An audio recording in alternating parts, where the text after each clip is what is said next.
En Afrique, l'OMS donne son feu vert au vaccin contre le paludisme. Sommet de Montpellier, quel résultat attendu? Guinée-Conakry, le CNRD nomme Mohamed Biavogui Premier ministre. Et puis on termine comme de coutume par le Togo. Comment endiguer le trafic d'organes humains? Nos invités sont là.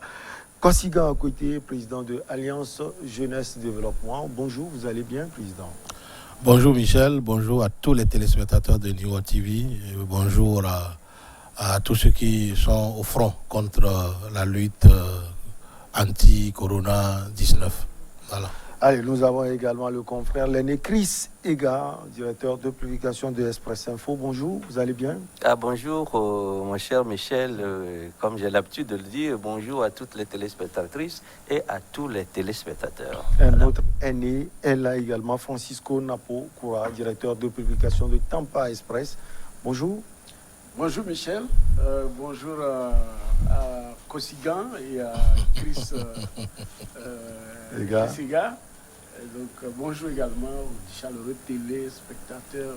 Vous êtes face aux deux dinosaures aujourd'hui. Hein. Allez, une première en Afrique. L'Organisation mondiale de la santé a recommandé ce 6 octobre le déploiement massif du premier vaccin anti-paludique chez les enfants vivant en Afrique subsaharienne et dans les zones à risque. Un moment, donc, comme je l'ai dit, historique, Francisco Napokura. On a d'autres vaccins. On attendait ce vaccin contre le paludisme depuis belle lurette. Il est là finalement. Et enfin, d'autres pays à côté, comme le Ghana même, avaient déjà commencé cette expérimentation il y a déjà 2 ans. Aujourd'hui, l'OMS dit qu'après tous les tests, ce médicament peut être prescrit de façon large. Que ce vaccin. Ce vaccin à beaucoup de personnes, c'est-à-dire que rendu désormais public pour tous les enfants. C'est ce qu'on disait, on souhaitait depuis, et même ça fait partie même des exigences des populations, lorsque pendant des centaines d'années, on arrive à trouver des vaccins pour d'autres produits. Et le paludisme, qui est une maladie pour les pays tropicaux, on n'arrivait pas à trouver un produit. Et donc, aujourd'hui, on peut dire que c'est un pas en avant, mais encore, il y a beaucoup de questions à se poser par rapport au timing, parce que c'est un vaccin qu'on attendait depuis. Bon, heureusement aussi qu'on avait commencé déjà disons, prescrire ces médicaments, sinon injecter ces médicaments à certains dans la sous-région. Je crois qu'après le Ghana, il y avait, au même moment, il y avait, je ne sais pas si c'est la Namibie, et d'autres pays, au moins 3 ou 4 pays en Afrique, qui étaient déjà prêts et qui avaient accepté d'abord utiliser. Maintenant, je ne sais pas, est-ce qu'il y a eu une évaluation au niveau de ces pays pour voir si c'est efficace, d'accord, parce qu'on nous parle des taux de 30% de couverture. Effectivement. Et 30% de couverture, est-ce que c'est vraiment disons, le coefficient de fiabilité qu'il fallait pour pouvoir déployer ce vaccin. Mais on attend de voir, peut-être que dès lors que c'est en train d'être, disons, propagé, on va voir peut-être que des scientifiques vont sortir pour nous dire véritablement ce que c'est. Sinon, présentement, on n'a qu'une déclaration de l'OMS qui ne nous dit pas encore. La seule chose, c'est qu'on nous dit que 30% et que les Américains sont en train de sortir. Les Allemands aussi, d'ailleurs. Un autre qui doit avoir un taux de protection dans l'ordre de 80%. Donc s'il y a quelque chose de 80%, pourquoi sortir quelque chose qui a une couverture de 30%? Chris Ega, maladie très ancienne, déclarée dès l'Antiquité. Le paludisme touche, selon les statistiques, 90% des femmes enceintes et des enfants de moins de 5 ans. Alors, cette déclaration de l'OMS est pour le moment à saluer, mais comme Francisco l'a dit, on va attendre les gestes concrets. Non, mais quel geste concret? C'est-à-dire que le vaccin était à l'essai dans, je crois, 2 pays africains, y compris le Ghana, depuis 2 ans. Parce que, vous savez, lorsque vous menez la recherche jusqu'à ce niveau-là, c'est que vous avez des réussites en éprouvette, mais maintenant, il faut que cela soit confirmé par des expérimentations plus larges, c'est-à-dire sur le terrain. Je crois que c'est ce que la firme pharmaceutique anglaise qui a sorti ce vaccin-là a fait depuis 2 ans. Et l'expérimentation est concluante, je crois qu'à concurrence de 30%, de 40% pour les formes ordinaires, 30% pour les formes dites sérieuses. Et je crois que 30% de succès, c'est à prendre à partir du moment où nous n'avons rien d'autre à proposer à la place. Je crois que c'est une firme allemande qui va proposer dans les années qui suivent, mais on ne sait pas concrètement quand un vaccin a l'essai aussi là, mais il faut que ce vaccin-là ait l'autorisation de l'OMS avant qu'on puisse l'expérimenter sur le terrain. Ça voudra dire que pour le moment, on n'a rien d'autre pour remplacer ce que la firme pharmaceutique anglaise propose. Donc, pour le vaccin allemand, ça a un taux de succès de 77%, très précisément. Mais je crois qu'il faut que je voudrais ajouter que la recherche même sur ce vaccin-là court depuis 87 au niveau de cette firme-là, et c'est peut-être après 31 ans plus tard qu'on dit que c'est prêt et ça peut être efficace à 30%. Ça a trop duré Vous voyez, mais ce qu'il faut justement ajouter là, c'est qu'il faut que les pays africains prennent surtout leurs responsabilités, parce que vous savez très bien que personne ne viendra nous servir mieux que nous-mêmes. On a l'impression que ces firmes-là ne veulent pas trouver ce vaccin-là pour aider l'Afrique, parce que vous savez qu'il y a un complot, je dois le dire, qui voudrait dire qu'il faut contrôler les populations africaines. Il faut contrôler les populations africaines. On s'imagine qu'on est trop nombreux en Afrique, alors qu'on fait à peine 1,5 milliard et on estime, alors que c'est avec justement les nouvelles naissances que nous devons prendre, qu'on devait booster le développement en Afrique. Mais ce qu'on dit dans les milieux internationaux, c'est qu'on est trop nombreux et qu'on constitue une charge pour l'humanité. Depuis lors, la communauté, les grands pays, les pays occidentaux ont voulu contrôler la population en Afrique. Moi, je dis que c'est pour cela d'ailleurs que la recherche n'a pas abouti jusqu'à présent. Et on a fait pire, c'est-à-dire lorsqu'on estime que même le sida, qui a été expérimenté, qui a été fabriqué dans les éprouvettes, qui est introduit en Afrique justement pour le contrôle de la population africaine. Ebola, c'est pareil, qui a été expérimenté dans les régions de grandes forêts en Afrique centrale. Donc, quand vous avez... en matière de sida, on connaît les prouesses du professeur Gallo, qui était quelqu'un, un tristessi en la matière. C'est-à-dire, voilà des noms qui reviennent lorsqu'on parle du contrôle de la population africaine. Et on a utilisé ces artifices-là, justement. Donc, il revient aux populations et aux présidents africains aujourd'hui de prendre leurs responsabilités, de savoir où ils doivent agir, sur quelle manière ils doivent agir pour que nous puissions faire le développement. Lorsque le paludisme tue surtout les enfants, nous avons besoin justement de faire pousser ces enfants-là pour un jour aller dans les universités privées pour nous ramener ce remède-là.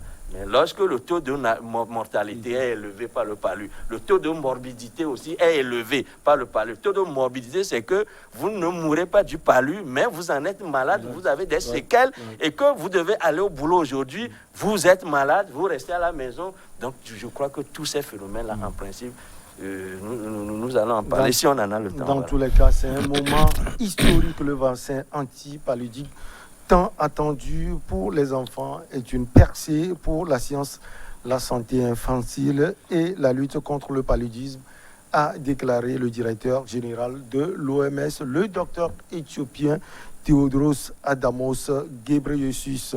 Alors, comme il a dit, il faut souligner l'avancée là, nonobstant tout, président Kosiga à côté. Oui, nous ne pouvons que déclarer notre satisfaction face à la découverte et à mise en exécution de ce vaccin. Mais c'est venu trop tard dans un monde trop vieux. Le palu, si nous voyons la célérité avec laquelle ces firmes pharmaceutiques ont pu développer le vaccin anti-Covid, je crois, sans même les phases expérimentales, et que aujourd'hui, le doyen Chris Ega nous dit que cette expérimentation de vaccin contre le palu a débuté depuis 1987. Et que ce n'est que la recherche, voilà, et que au niveau de cette firme pharmaceutique. Voilà, et que ce n'est que maintenant le vaccin même serait peut-être en phase d'expérimentation terrain. Je crois que ce n'est pas une avancée, mais ça dénote cette méchanceté notoire de ces firmes-là à voir les Africains mourir. Je voudrais partir de ce point pour lancer un appel pressant à nos dirigeants. Pourquoi ne finance-t-on pas, comme toujours, pourquoi ne finance-t-on pas les recherches dans nos universités? Nous avons des sachants, nous avons des savants, même les tradipraticiens.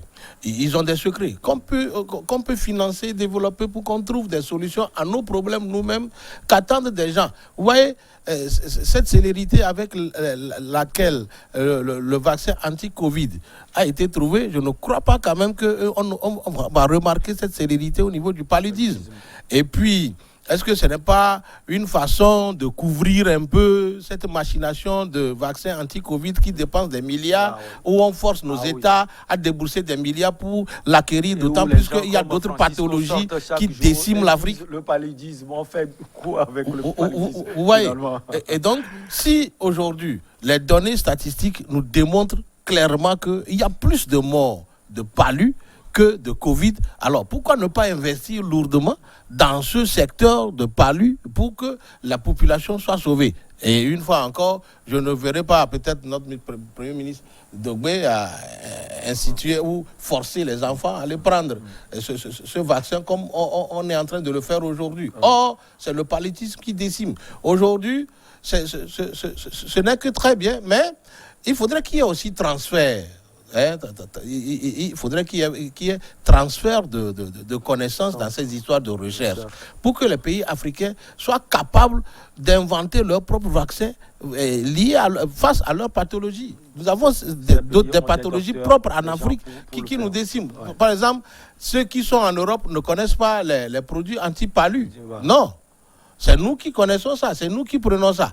Donc, qu'on nous trouve des solutions, nous-mêmes, des solutions africaines face à nos problèmes africains. C'est ça qui est important. En tout cas, l'utilisation de ce vaccin et des outils existants vont permettre d'éradiquer, sans doute, de sauver, j'allais dire, des vies. Non, ce n'est pas à 30% d'abord. Est-ce que vous voyez, après 30 ans, 30% de taux de on dit, c'est quand vous prenez peut-être ce vaccin, c'est contre les formes graves comme les mutations de SADGE. On est en train d'utiliser les concepts de la COVID. Voilà, pour encore nous mettre sur le vaccin anti-palu. Kosigan l'a dit tout à l'heure, il faut qu'on comprenne que il y a beaucoup de pathologies qui n'existent pas en Occident, qui sont spécifiques à l'Afrique. Quand nous prenons le palu qui est transmis par la nouvelle femelle. La nouvelle femelle. Et nous avons perdu des gens, même comme ça, facilement, qui se sont déplacés de l'Afrique pour aller en Occident. Donc, qui arrivaient là-bas, ils ont commencé par développer une maladie. Et les Blancs ont cru que c'est le changement peut-être de... Non, carrément une autre crise. Voilà. Et on vous traite autre chose. Alors que c'est le paludisme. D'accord? C'est-à-dire quelqu'un qui quitte l'Afrique, qui va pour sa première fois en Europe. D'abord, il n'a pas pris de précautions pour au moins prendre des produits avant de quitter. Les antipaludiens, même emporter avec lui des antipaludiens. Voilà, avant d'arriver. Et quand il déclenche une crise, on cherche autre chose, d'autres virus, en oubliant. Donc, seuls quelques médecins arrivent à retracer la chose. Mais vous avez vu, il y a un aîné des médias, le Camerounais, qui est décédé la Amobé dernière fois. Movegui. Voilà, certainement son décès est lié à ça. cela. Il est rentré au pays. Il pour était les au funérailles. Cameroun, voilà, de sa maman. Pour les funérailles de sa maman, il n'a pas, je crois, selon ce que nous avions comme information, il n'a pas pris ses précautions. Parce que quand vous suivez tout ce qui arrive en Afrique, ils viennent, ils ont leur antipaludien, tout avant. Pendant le séjour, ils prennent avant de quitter. Donc ceux qui n'ont pas cette information, ils retournent au pays. Le médecin chez qui vous tombez, si ce médecin n'a pas les notions, il retrace également votre parcours pour savoir, vous venez de l'Afrique, pour voir quelle maladie peut surgir en ce temps. Donc il va vous traiter autre chose alors que c'est le palu et la personne meurt. Donc on ne peut pas imaginer sur ce continent où Artemisia fait le paludisme, ou la quinine, le quinqueliba, il y a beaucoup de plantes qui soignent le palu et que nous n'avons pas pu. C'est ça que Christ dit, nos autorités doivent savoir. Regardez, on parle de laboratoire. Aujourd'hui, on n'a pas d'hôpitaux. C'est dans quoi on va faire les recherches. D'accord. Quand Covid est venu, l'université, les scientifiques se sont regroupés. Ils ont dit, ils vont nous faire des remèdes. Après, ils ont été financés. Bon, bien sûr que ce financement, 100 millions, c'est pratiquement rien, mais on n'a pas trouvé de résultats. Personne n'a présenté à la population les résultats de ce qui est. Donc, voilà aussi, il y a une volonté de faire, de la part des acteurs et de la part du politique qui doit tracer les plans. Même s'il y a des antipaludiques, comme vous l'avez dit tout à l'heure, ce vaccin va permettre véritablement de sauver des vies. On va marquer la petite pause et on revient après pour la suite.